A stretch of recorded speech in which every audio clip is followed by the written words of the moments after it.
That's true.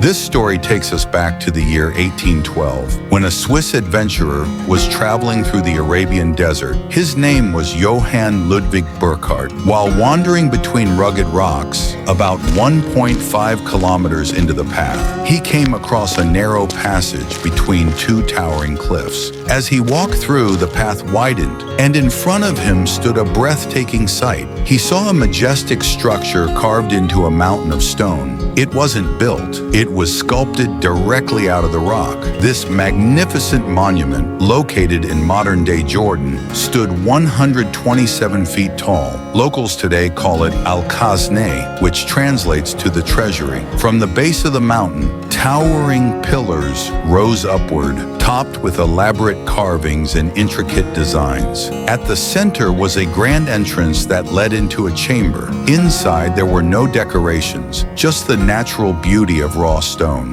Burckhardt was stunned. He knew this wasn't just any structure. He had stumbled upon something far greater. Driven by curiosity, he decided to explore deeper.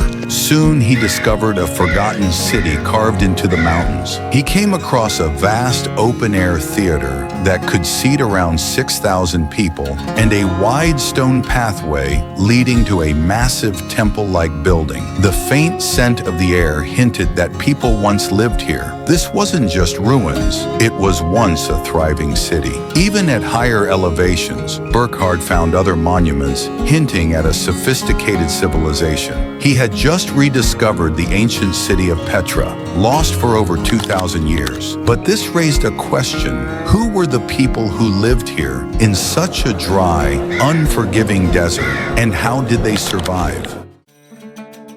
According to ancient stories, Burckhardt remembered tales of a mysterious tribe that once lived in the Arabian desert. This tribe, known as the Nabataeans, controlled the trade routes between China, India, Egypt, and Rome.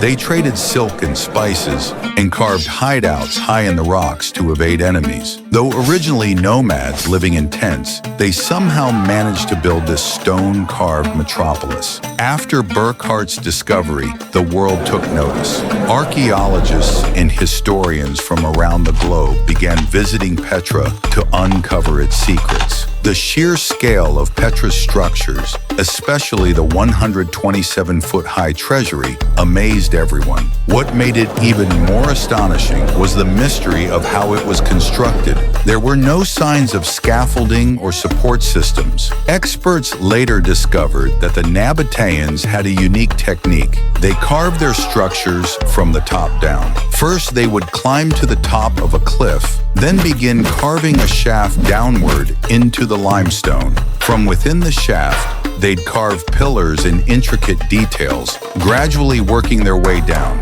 The debris would pile below, forming a natural slope, which they used to continue shaping the structure from above.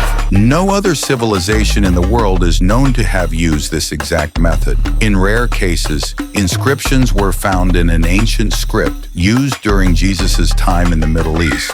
One such inscription near a chamber read that it was not to be disturbed. The chamber, which had shelves carved into the walls, was believed to be a burial space. In fact, over 800 similar rock-cut tombs have been found in Petra, leading early researchers to believe it might have been a city of the dead. But evidence soon revealed otherwise. Petra was very much alive. During its golden age, it's estimated that 20,000 to 30,000 people lived here. But in such an arid desert, where did all the water come from? Clues were found beneath the Great Temple. Holes in the floor suggested the presence of underground water channels. When experts used ground-penetrating radar, they discovered an entire network of underground pipelines, similar to modern plumbing. This confirmed that Petra had a sophisticated water system, but the source of this water was nearly 8 kilometers away from a spring called Ain Musa.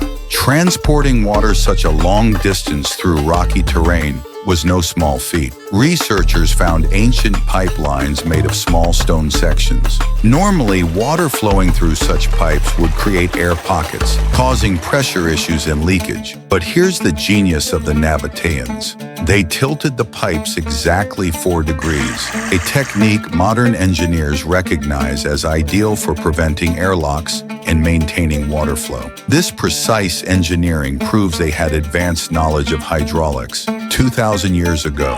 They also built dams. 5 ancient ones have been discovered so far. These dams not only stored water, but protected the city from destructive flash floods. Some of the dam walls still stand after 2,000 years. So, we now know the Nabataeans were expert traders, engineers, and stonemasons. But one big question remains: why did this vibrant city disappear? Historical records mention a massive earthquake in the year 363 AD. It devastated much of Petra, destroying buildings, breaking dams, and unleashing floods. The very water that once gave life to the city also led to its destruction. Trade routes shifted, water systems failed, and people gradually abandoned the city. Petra was officially designated a UNESCO World Heritage Site in 1985. If you've ever seen Indiana Jones and the Last Crusade, the temple shown in the film was actually the treasury of Petra. This lost city, hidden in the desert for centuries, continues to fascinate the world with its beauty and mystery, a true testament to the brilliance of a forgotten civilization.